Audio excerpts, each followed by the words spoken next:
For those of you who may not know, I am a massive fan of Parasyte. It is one of the first seinen manga I read many years ago. However, now more than ever, I really wanted to talk about the lasting legacy that Parasyte left behind. Something so iconic and arguably revolutionary that would still be current in today's manga, over 30 years later since Parasyte's initial release in the late 80s. I've always found it a little odd that Parasyte is relatively unknown in comparison to other iconic series that started and even continue to influence manga today. My guess is that it falls onto the factor that what it left behind was more so a main character construct, a guideline, an archetype, instead of the birth of an overall genre. Over the years since reading Parasyte, however, I've noticed a massive increase in stories trying to do what Parasyte set in motion. Some would be identical. Others would try to spin it off into something else to make it more of their own and original, and others would just pay respect and homage to the considered classic. All these new series would have something in common that wasn't just related to Parasyte's influence. They were all not very good.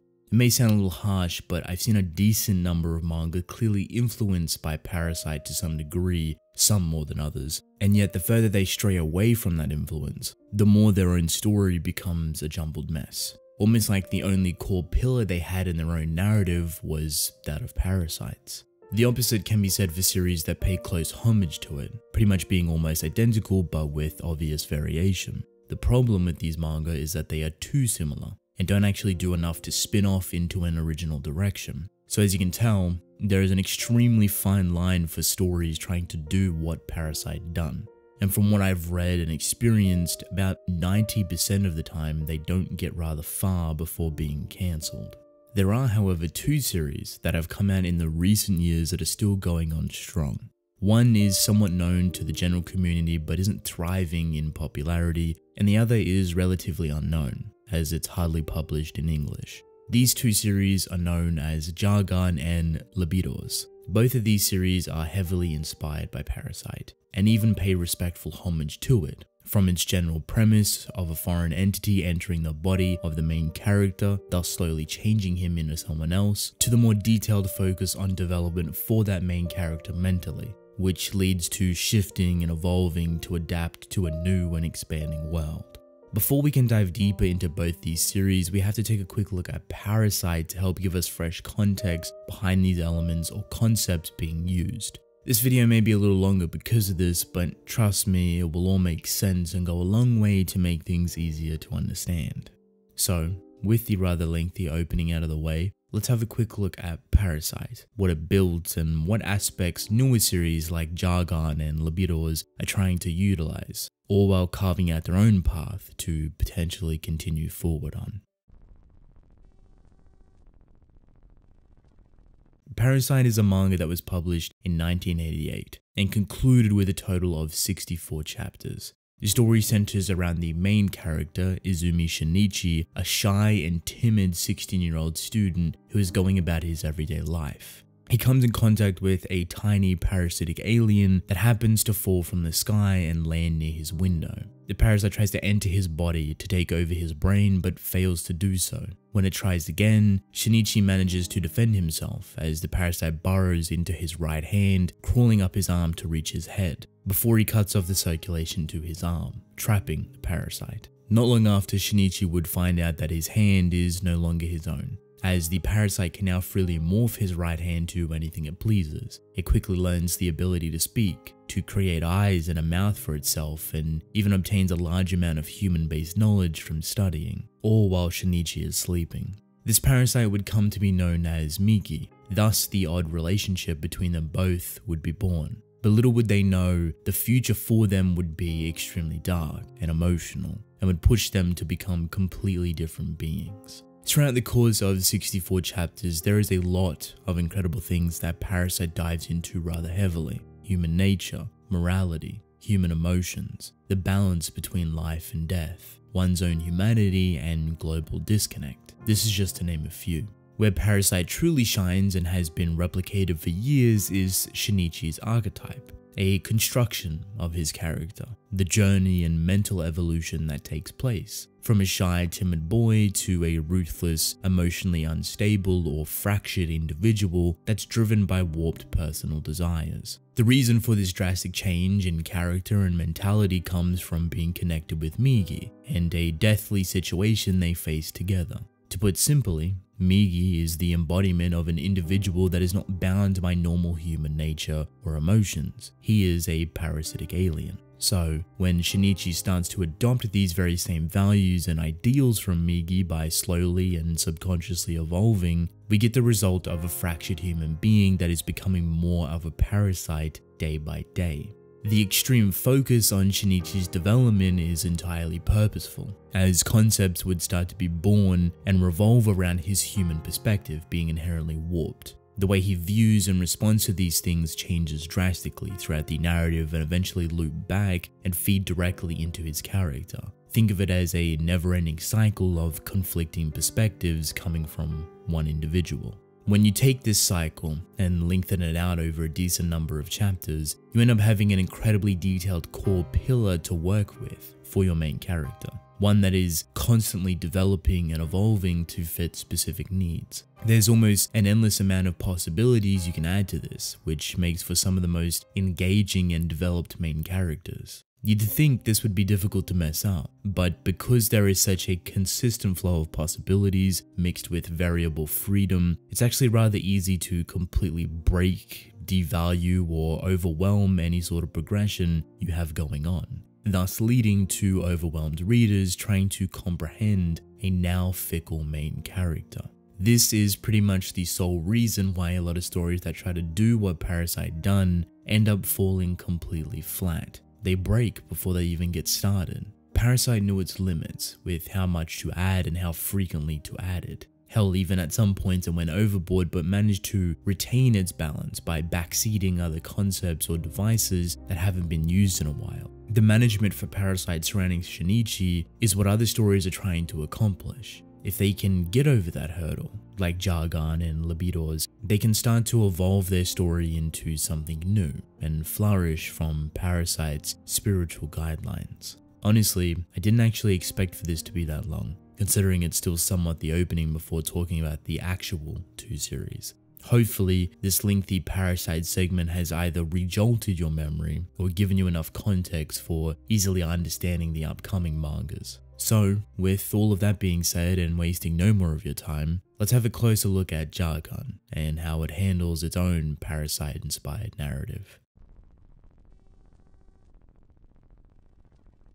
Jargon, with almost 110 chapters, follows the mundane life of Shintaro Chagasaki, a small-time neighborhood police officer who often fantasizes about living a more fulfilling lifestyle. From imagining himself shooting people that are disobeying the law to petty degrees, to outright stating that his life is boring and worthless. An altercation on a train would lead to Chagasaki being face to face with a hideously deformed monster that was once human only moments ago. Upon trying to stop the onslaught that is currently taking place in front of him, he finds himself injured and knocking on death's door. As a final thought, he wishes he could have at least shot his gun once, pointing his fingers up before noticing a massive beam coming out the end and completely obliterating the deformed creature standing in front of him, saving his own life and noticing his hand and entire arm has completely transformed into something terrifying. Prior to this, we witness frogs falling from the sky that eventually burrow into human beings and are only awoken when their desires have reached a maximum peak, ultimately turning humans into a disgusting disfiguration of their own personal desire.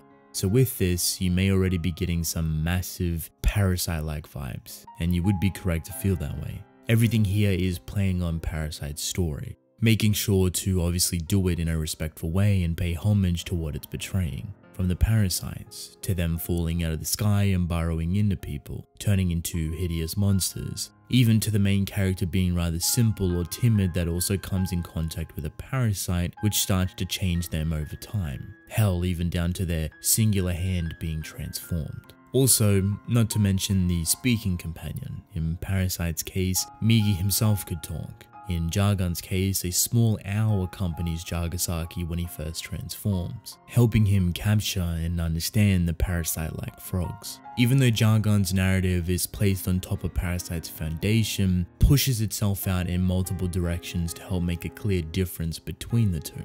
Jargon is extremely quick to implement more half-humans that are similar to Jargasaki, that have gone through the transformation process and have gained supernatural abilities, without completely turning into a hideous monster.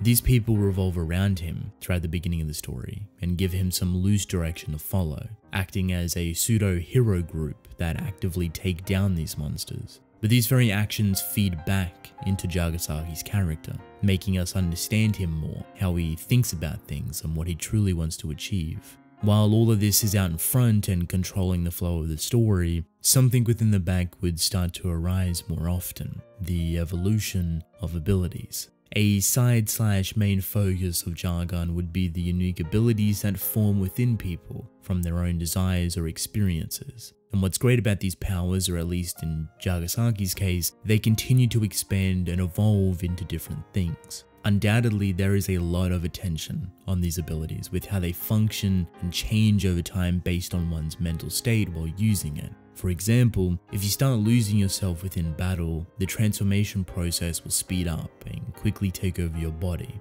thus turning you into that very same hideous monster that's lost to your own desires. I can honestly talk about Jargon all day with how it handles its own story, but we would be here for a very long time. I think Jargon does a great job in not only expanding upon Parasite's narrative, but also paying respect to it. A massive thing it utilizes to its fullest is its artwork and how detailed they showcase said abilities and monsters. There is a lot of attention to detail, and some of the most ridiculous but engaging pieces of panel work you would see in a manga. This is its weapon, its main attraction, and it will draw you in. It's beautiful to look at and makes for an unpredictable but enjoyable reading experience that never truly holds back. Even though this is only a fraction of what Jargon has to offer, hopefully it's enough to give you a bit of insight on what to expect. It may not have the same severity or thought-provoking impact that Parasite has, but it definitely does things well and carries its own narrative forward, expanding upon that formula.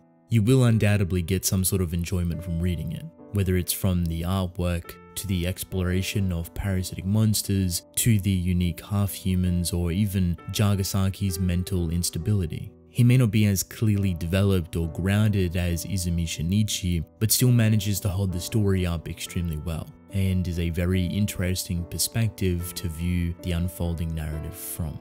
The other manga, however, Libidoors, is something completely different to both Parasite and Jargon combined. It may share the same foundation and even uses similar concepts, but the whole manga itself is extremely obtuse. And I will warn you now, it is rather weird.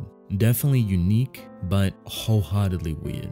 I will applaud it for its creativity though, and how it goes about explaining said concepts and expanding upon them even further. So, with all of that being said, let's take a closer look at the absurd manga known as Libidoors, and if its weird nature balances out its uniqueness.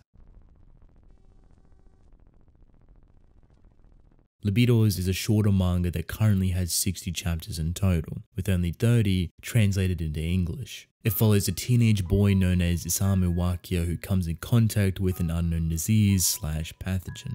This thing, which its origins are completely unknown, starts to flare up in his town and turn people into hideous abominations. The internet starts to share their experiences and findings from all across the globe, as Isamu realizes after witnessing his boss turn into a monster in front of his eyes, a lady that got infected from it was an adult worker that he met up with only a couple days later to make sure she was feeling alright. After realizing he may be infected and only having 17 hours to live before he would turn, he decides to head to school the next day to confess his love to a girl he was crushing on.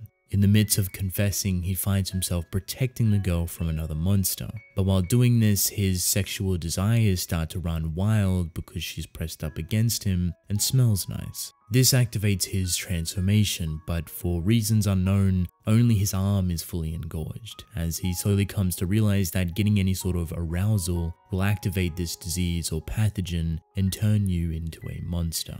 I feel it's appropriate to say that this story is heavily sexualized if you haven't already guessed. It's almost completely absurd with how odd and out of place it seems. But for some reason, the more I read on, the more I found myself actually enjoying the things that were going on, even if everything shown so far is extremely weird. Imagine taking Parasite's concept and twisting it completely into something different, something obnoxiously weird, something all over the place. Now take that and wrap it fully around the different concepts surrounding arousal, sexual desire, and even fetishes. This would be the core or heart of libidos. These mutations, if you will, are caused by arousal. What type of mutation you get is birthed from what type of fetish you may have. And the stronger your desire, the stronger your abilities will be.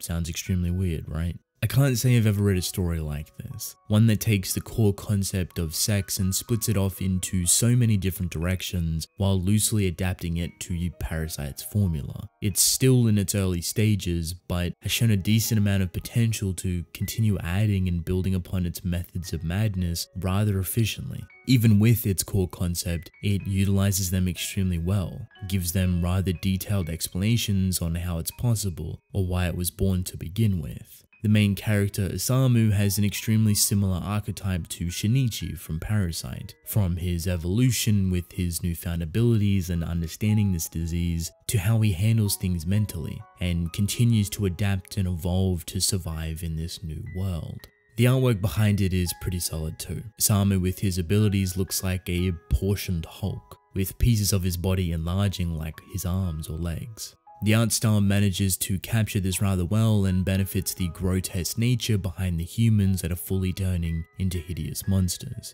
You also have other people similar to Isamu, with abilities of their own. Their powers correlate back to their weird fetishes and makes for some rather interesting and unique abilities that are supported by the very foundation of the story. All of this is joined together rather nicely. Even though the experience reading it may be weird or completely off-putting, there is a massive amount of thought going into every little detail. It continues to expand rather rapidly the further you get within the story, which makes for an unexpectedly engaging time.